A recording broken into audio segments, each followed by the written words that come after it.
because I talk too much. My mother sent me to my arranged husband's house to annoy him. That was the official verdict. Shipping me off to my arranged husband's house, probably thinking I'd drive him insane instead. The first time I saw him, I froze. His face was stunning, sharp and cold like sculpted ice. Something inside me snapped. Possessiveness surged, and before I knew it, I was haunting him daily like a restless ghost. Who were you chatting with? Why didn't you reply to my message for half an hour? And most importantly, who was that woman kissing you in my dream last night? I demanded answers that never came. Explain. Is it really that hard to say one word? The poor butler glanced at his young master, then back at me, his voice cautious. Miss, our young master, he's mute. Right. Forgot to mention, my family is a strange mix. My dad is possessive and obsessive. My mom is all warmth and sunshine. Together, they produced me, a clingy, chatty girl with serious attachment issues. Everyone around me eventually drowned in my shadow.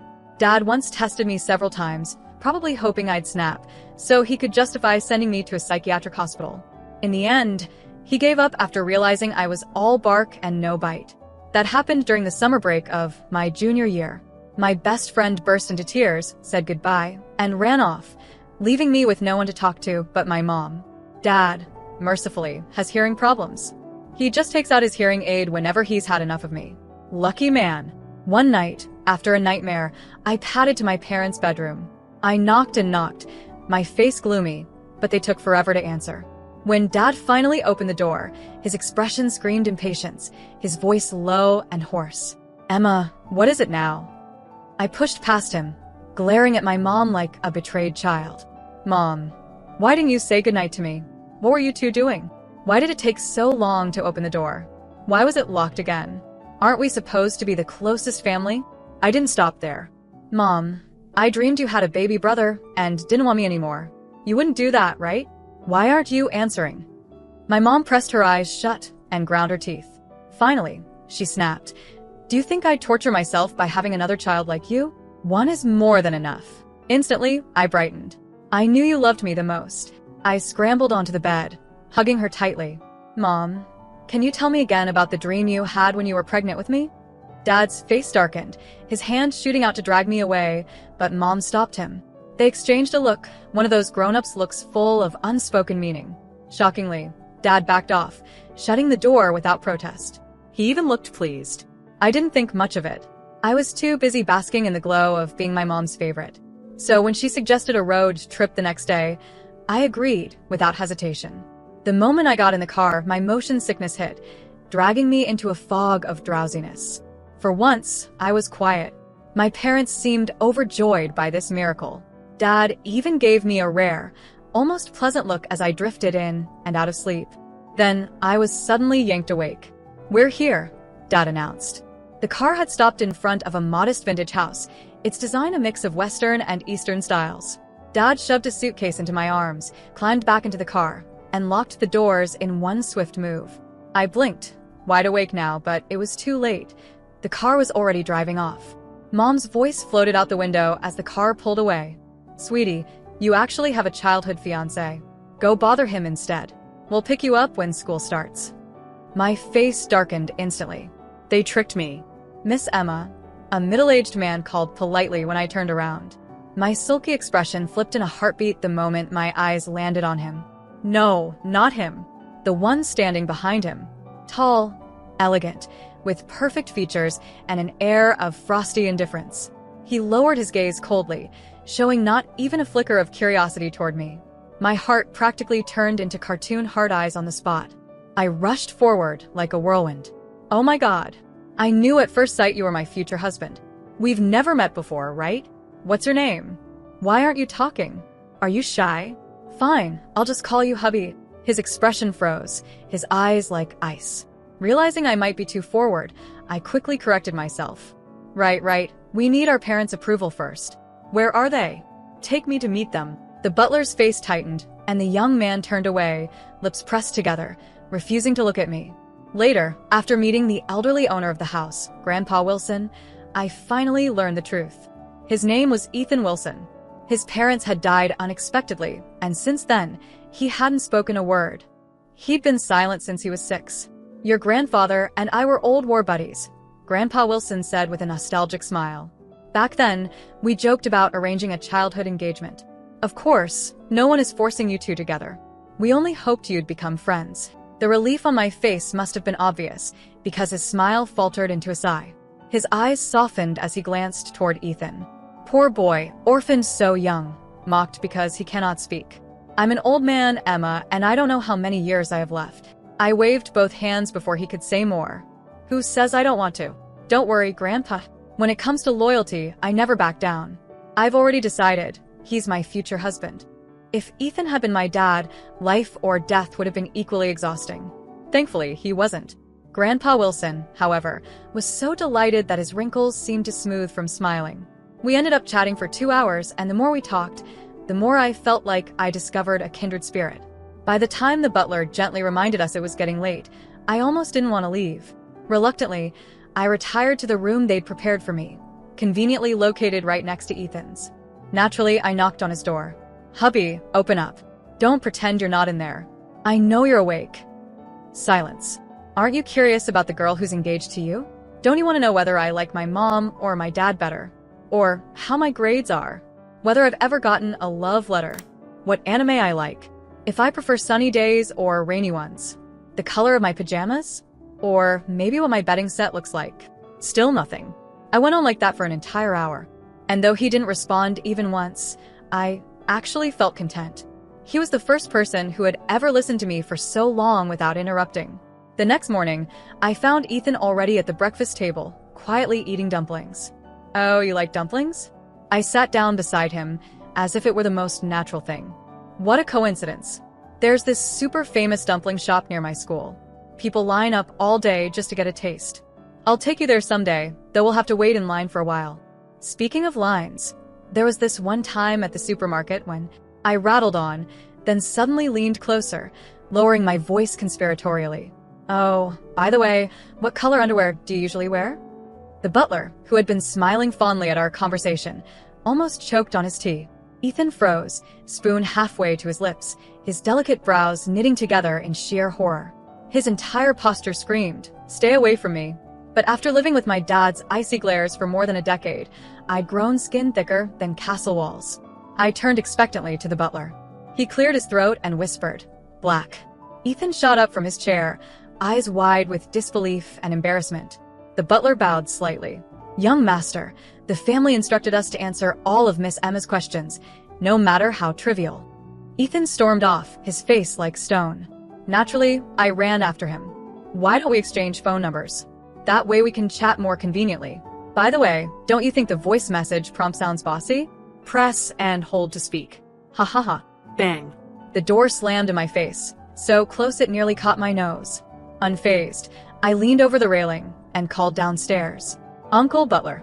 Speaking of underwear, they come in different sizes, right? I'm curious what sizes is."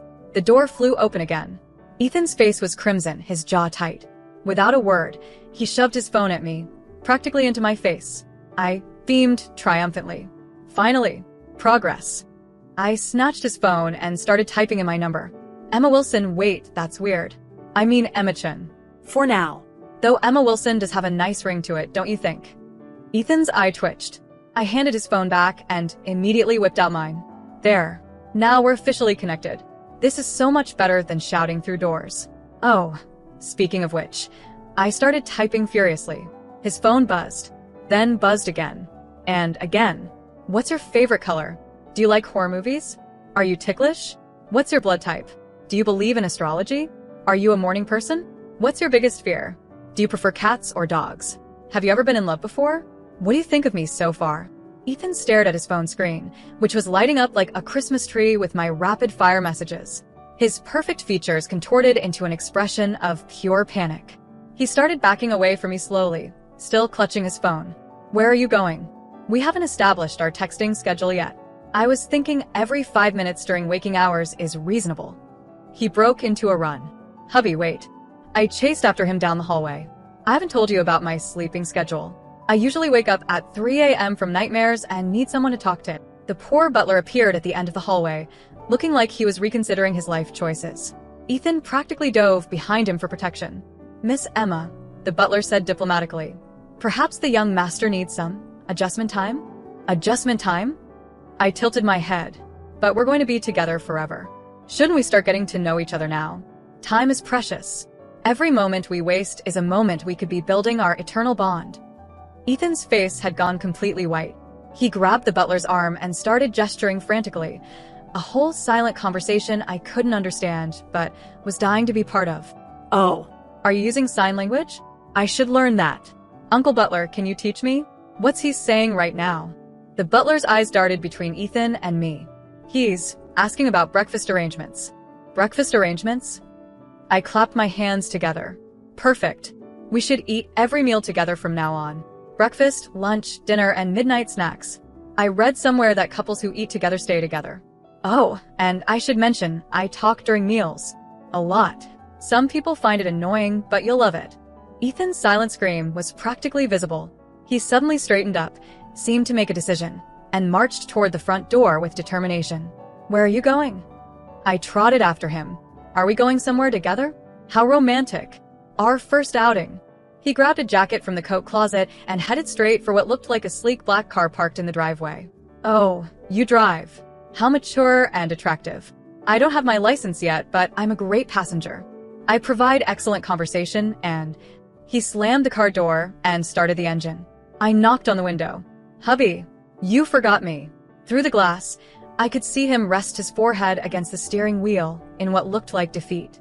Then, to my surprise, he rolled down the window just a crack. Are you actually going to take me with you? I whispered, suddenly touched. He looked at me for a long moment, his ice blue eyes unreadable. Then he reached over and unlocked the passenger door. I practically levitated with joy. I knew you were warming up to me. As I slid into the passenger seat, chattering about how this was technically our first date, I caught a glimpse of his phone screen on the dashboard. He had opened a notes app and was typing something.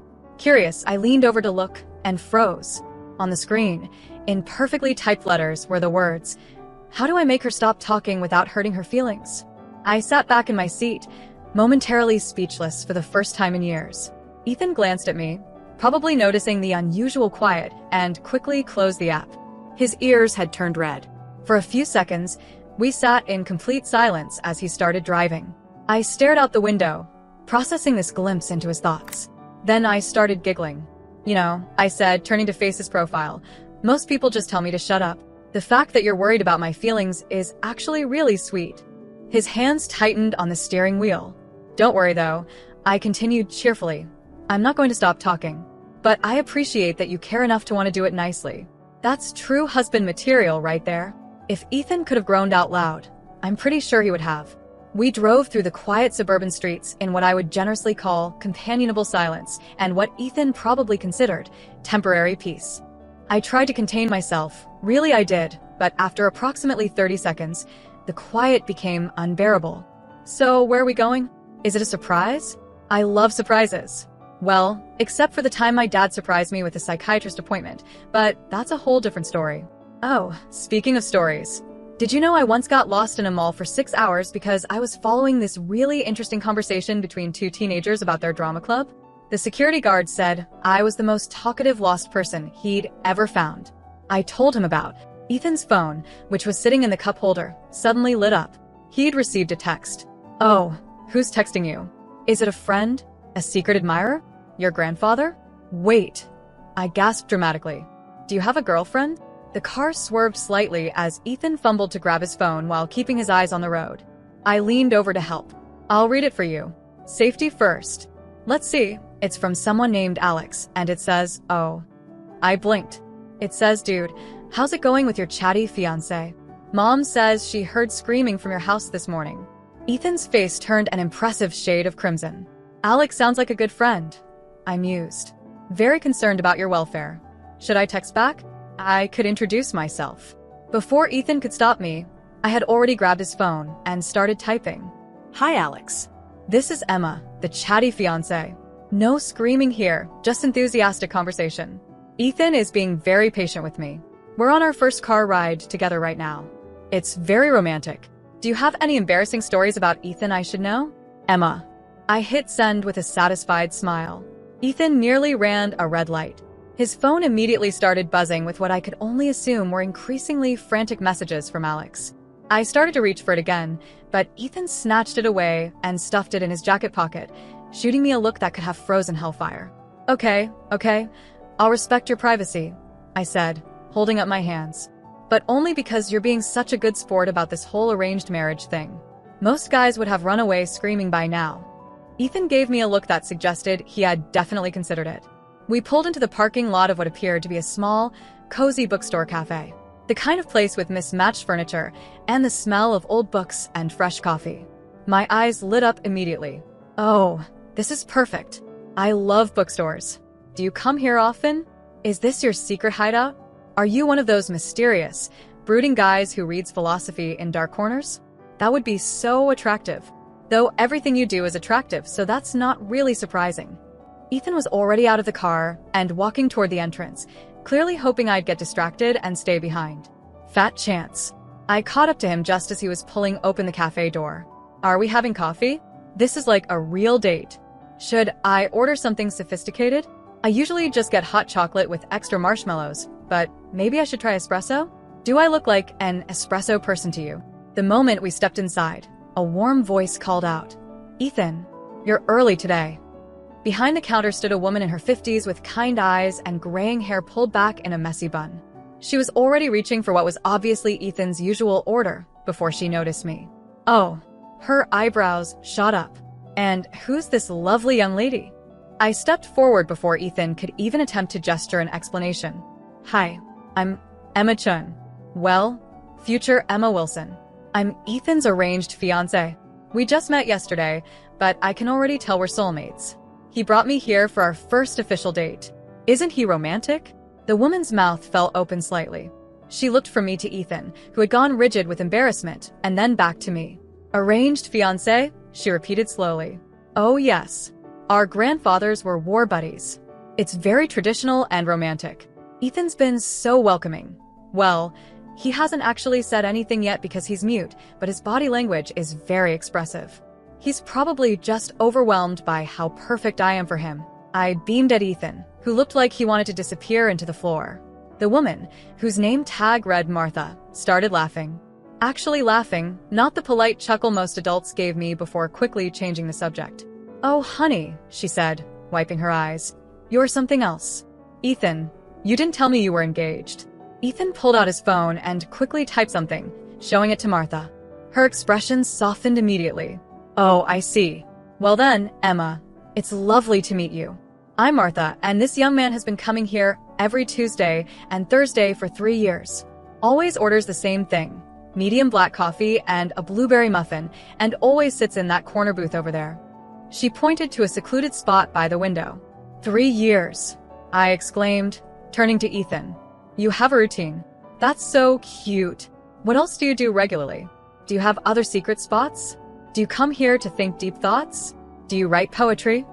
Ethan looked mortified at the idea of writing poetry.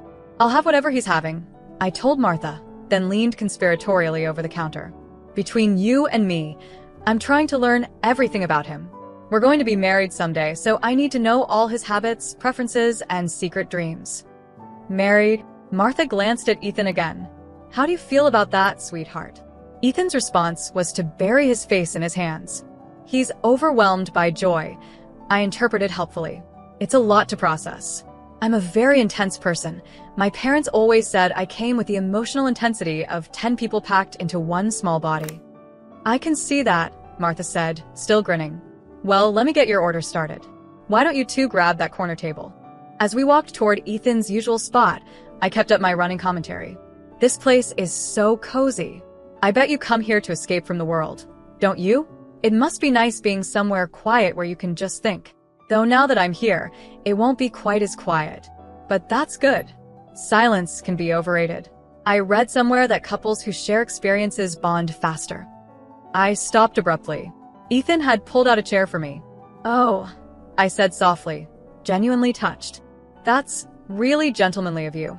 For the first time since I'd met him, I saw something other than horror or resignation in his expression. Just for a second, his features softened, and I caught a glimpse of what might have been curiosity. I sat down carefully. suddenly feeling the weight of this small gesture. "Thank you," I said quietly. He nodded once and took the seat across from me, and for a moment, we just looked at each other. Then my natural state reasserted itself. "So, this is nice, isn't it? Our first real conversation." "Well, I mean, I'm doing all the talking, but that's normal for me. You're a very good listener. Most people try to interrupt me or change the subject, but you just listen. That's actually really rare." Ethan tilted his head slightly, and I realized he was actually paying attention to what I was saying, not just enduring it. "I know I talk a lot," I continued, leaning forward. "My parents used to take me to doctors because they thought something was wrong with me. Turns out I'm just like this. Anxious, I guess. When I'm nervous or scared or excited or happy or sad or really any emotion, I just talk. And I'm pretty much always feeling some kind of emotion, so..." I shrugged, suddenly feeling oddly vulnerable. Ethan studied my face for a long moment, then pulled out his phone. He typed something and showed me the screen. "Why are you nervous now?" I blinked at the question.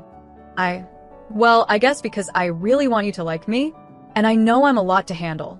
Most people can't deal with me for more than an hour or two, and we're supposed to potentially spend our whole lives together, and I took a breath. "I guess I'm scared you'll ask your grandfather to send me home." Martha appeared with our order, setting down 2 steaming mugs and blueberry muffins. "Here you go, lovebirds," she said with a wink before retreating. Ethan picked up his phone again and typed for a longer time. When he showed me the screen, I had to read it twice. "I won't ask him to send you home. You're different from what I expected." "Different how?" I asked, hope creeping into my voice. He hesitated, then typed, "Less terrible."